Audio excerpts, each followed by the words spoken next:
आणि आता बेळगाववरून वाद सुरू झालाय तर त्या संदर्भातल्या टॉप 9 बातम्या। कर्नाटकमधील मराठी भाषिकांच्या पाठीमागे महाराष्ट्रातील जनता आहे। सावरकरांचा अपमान करणारा कर्नाटक सरकारचा निषेध करतोय। सीमावादावरून उपमुख्यमंत्री शिंदेंची प्रतिक्रिया।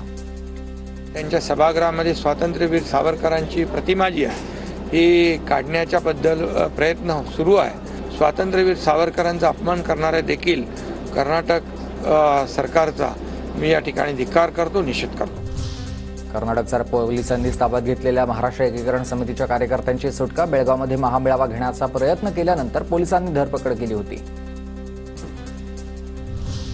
पंतप्रधान मोदींनी बेळगावचा प्रश्न सोडवावा, केंद्रात आणि राज्यात तुमचं सरकार आहे, नाना पटोलेंची मागणी। देशातले प्रधानमंत्री फार मजबूत आहेत। जगामध्ये काही युद्ध झालं तर हेच समझोता करतात असं तुमच्या मीडियाच्या माध्यमातून आम्ही बघतो। देशातला बेळगावचा मुद्दा त्यांनी पुढाकार घेऊन चांगला करावा ही भूमिका काँग्रेस पार्टीची आहे। मराठी भाषिकांवरील अन्यायाचा आम्ही निषेध करतोय आहोत आणि मुख्यमंत्री फडणवीसांची ही प्रतिक्रिया। बेळगाव निपाणीसह आता संयुक्त महाराष्ट्र होत नाही तोपर्यंत लढा सुरूच राहील असंही वक्तव्य। या प्रकारे कर्नाटकमध्ये मराठी बांधवांवर अत्याचार होतोय त्याचा निश्चितपणे आम्ही सर्व निषेध करतो। आपल्या बाजूने त्याचा निकाल येत नाही तोपर्यंत आपण लढतच राहणार आहोत।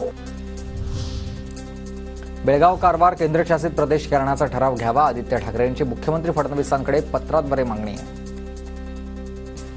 सरकार त्यांचं इथे आहे, केंद्रात त्यांचं सरकार आहे की त्यांच्या मित्र पक्षाचं सरकार आहे, त्यांनी इथे आज ठराव मंजूर करायला पाहिजे होता, केंद्रात पाठवलं पाहिजे होतं। केंद्रात देखील पार्लमेंटचं सेशन चालूच आहे ना, संसदेचं सेशन चालू आहे। बनवा बेळगावला केंद्रशासित जोपर्यंत निकाल नाही लागत। सीमा भागाचा विशेष कार्यभार असतानाही अटकेच्या भीतीने शिंदे बेळगावला गेले नाहीत। काँग्रेसचं राज्य आहे ही पळवाट नसू शकते, संजय राऊतांची टीका। एकनाथ शिंदे हे राज्यात बघा हिंदुस्थान एक बेळगावसाठी शिंदे जेलमध्ये होते तेव्हा राऊतांच्या हाती बिनशाईचा पेन होता। गुलाबराव पाटलांचं राऊतांना उत्तर आहे। हे ज्यावेळेस बेळगावचं आंदोलन झालं तर 1.25 महिने जेलमध्ये छगन भुजबळ साहेबांबरोबर राहिलेले हे त्यांना माहीत नसेल। त्यावेळेस संजय राऊतांच्या हातामध्ये फक्त पेन होता, तोही बिना शाईचा होता, त्यामुळे त्यांना या गोष्टी काय माहिती असणार आहे।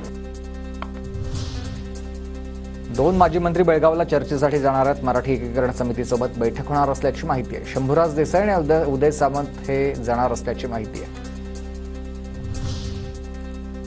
कर्नाटकातील काँग्रेस सरकारने विधानसभा सभागृहातून स्वातंत्र्यवीर सावरकर यांची प्रतिमा काढून टाकण्याचा निर्णय निंदनीय। ठाकरे यांचा निषेध करणार की नेहमीप्रमाणे मूग गिळून गप्प बसणार? उबाठा गटाला आता टिपू सेना म्हणण्याची वेळ आली आहे। चंद्रशेखर बावनकुळेंचा हल्लाबोल।